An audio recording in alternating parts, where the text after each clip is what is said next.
ಯಾವುದೇ ಸಾಂಬಾರು ತಿಂದರೂ ಕೂಡ ಬಾಯಿಗೆ ರುಚಿನೇ ಸಿಗ್ತಾ ಇಲ್ಲ ಅಂತ ಅನ್ನೋರು ಈ ಒಂದು ರಸಮನ್ನು ಟ್ರೈ ಮಾಡಿ.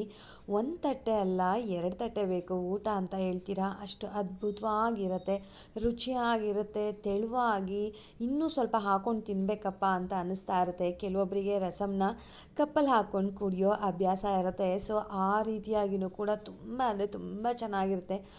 ಖಾರವಾಗಿ ಈ ರೀತಿಯಾಗಿ ಒಂದು ಸಲ ಟ್ರೈ ಮಾಡಿ, ತುಂಬ ಅಂದರೆ ತುಂಬ ಚೆನ್ನಾಗಿ ಬರುತ್ತೆ. ಬನ್ನಿ ಈ ಒಂದು ಈಸಿ ರಸಮ್ ರೆಸಿಪಿಯನ್ನು ಹೇಗೆ ಮಾಡೋದು ನೋಡ್ಕೊಂಡು ಬರೋಣವಾ. ನಾನಿಲ್ಲಿ ಮಸಾಲ ರುಬ್ಕೋತಾ ಇದ್ದೀನಿ. 1 ಸ್ಪೂನಷ್ಟು ಜೀರಿಗೆ, ಒಂದು ಅರ್ಧ ಸ್ಪೂನಷ್ಟು ಕಾಳು ಮೆಣಸು. ನಾನೀಗ ಸುಮಾರು ಒಂದು 5 ಜನ ತಿನ್ನೋವಷ್ಟು ಕ್ವಾಂಟಿಟಿ ಮಾಡ್ತಾಯಿದ್ದೀನಿ. 1 ಗೆಡ್ಡೆ ಬೆಳ್ಳುಳ್ಳಿಯನ್ನು ಸಿಪ್ಪೆ ಸುಲಿದ್ಬಿಟ್ಟು ಹಾಕ್ಕೊಂಡಿದ್ದೀನಿ.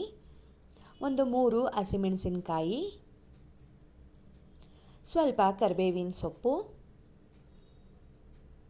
1 ಹಿಡಿಯುವಷ್ಟು ಒಳ ಹಿಡಿ ಅಂತೀವಲ್ವ ಅಷ್ಟು ಕೊತ್ತಂಬರಿ ಸೊಪ್ಪು, ಸ್ವಲ್ಪ ಅರಿಶಿಣ.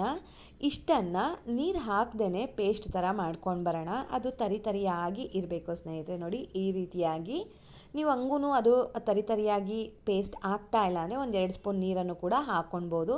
ನಾನಿಲ್ಲಿ ಚಿಕ್ಕ ಕಪ್ಪಲ್ಲಿ 1 ಕಪ್ಪು ಅನ್ನೋದಕ್ಕಿಂತ 3 ಸ್ಪೂನಷ್ಟು ಬೇಳೆಯನ್ನು ಬೇಯಿಸ್ಬಿಟ್ಟು ಅದನ್ನು ಚೆನ್ನಾಗಿ ಸ್ಮ್ಯಾಶ್ ಮಾಡಿ ತೊಗೋತಾ ಇದ್ದೀನಿ.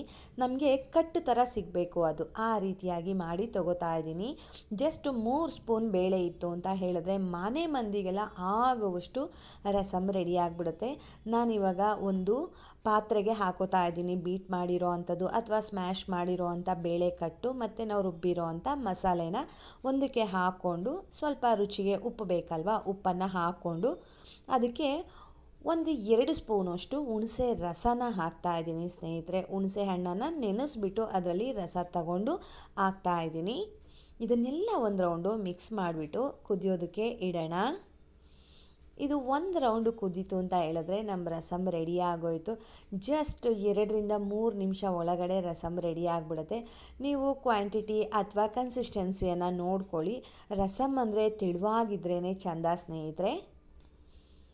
ನೋಡಿ ಇವಾಗ ಆಗಿದೆ. ಎಲ್ಲ ಮಿಕ್ಸ್ ಮಾಡಿ ನೀರು ಎಷ್ಟು ಬೇಕಷ್ಟು ಹಾಕ್ಕೊಂಡು ನಾನು ಕುದಿಯೋದಕ್ಕೆ ಇಟ್ಟಿದ್ದೀನಿ.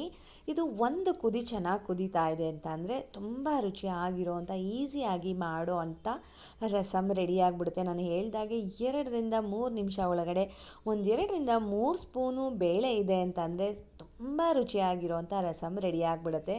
ನೋಡಿ ಇವಾಗ ಕುದೀತಾ ಇದೆ. ಚೆನ್ನಾಗಿ 1 ಕುದಿ ಬಂದುಬಿಟ್ರೆ ಸಾಕು. ಈ ಟೈಮ್ನಲ್ಲಿ ಉಪ್ಪನ್ನು ಒಂದು ಸಲ ಚೆಕ್ ಮಾಡ್ಕೊಳ್ಳಿ ಹೇಗಿದೆ ಅಂತ ಹೇಳಿ.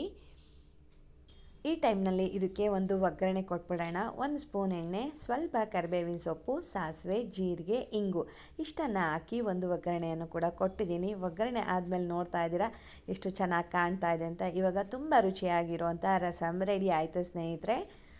ಬನ್ನಿ ಸರ್ವ್ ಮಾಡೋಣ. ರಸಮ್ನ ಬಡಿಸೋಕ್ಕೂ ಮುಂಚೆ ಅದಕ್ಕೆ 1 ಸ್ಪೂನಷ್ಟು ತುಪ್ಪ ಹಾಕಿಬಿಟ್ಟು ಅನ್ನದ ಮೇಲೆ ರಸಮ್ನ ಹಾಕಿ ತಿಂತಾ ಇದ್ದರೆ ಆಹಾ ಏನು ರುಚಿ ಅಂತ ಹೇಳ್ತೀರಾ. ಇನ್ಸ್ಟೆಂಟಾಗಿ ಈ ರೀತಿಯಾಗಿ ನೀವು ಯಾವತ್ತೂ ಕೂಡ ಟ್ರೈ ಮಾಡಿರಲ್ಲ, ಮಿಸ್ ಮಾಡದೆ ಟ್ರೈ ಮಾಡಿ. ನಿಮ್ಗೆ ತುಂಬ ಇಷ್ಟ ಆಗುತ್ತೆ ಮತ್ತು ವಿಡಿಯೋನೂ ಕೂಡ ಸೇವ್ ಮಾಡ್ಕೋತೀರಾ. ನಾನು ರಸಮ್ ಜೊತೆ ಹುರುಳಿಕಾಳು ಹಪ್ಪಳ ಮತ್ತು ನೋಡಿ ಬಾಳೆಕಾಯಿ ಫ್ರೈ ಕೂಡ ಮಾಡಿದೆ. ಬಾಳೆಕಾಯಿ ಫ್ರೈ ರೆಸಿಪಿ ಬೇಕು ಅಂದರೆ ಕಮೆಂಟ್ ಮಾಡಿ, ಮಿಸ್ ಮಾಡಿದೆ ನಾನು ಶೇರ್ ಮಾಡ್ತೀನಿ. 3ಕ್ಕೂ ಕಾಂಬಿನೇಷನ್ ಸೂಪರ್ ಡೂಪರ್ ಆಗಿತ್ತು. ಎಂಥ ಅದ್ಭುತವಾಗಿರುವಂಥ ಊಟ ಅಂತ ಹೇಳ್ತೀರಾ, ಸಕ್ಕತ್ತಾಗಿತ್ತು. ಎಲ್ಲ ಟೈಮ್ನಲ್ಲೂ ಕೂಡ ಎಲ್ಲರಿಗೂ ಕೂಡ ಫೇವ್ರೇಟ್ ಅಂದರೂ ಕೂಡ ತಪ್ಪಾಗೋದಿಲ್ಲ.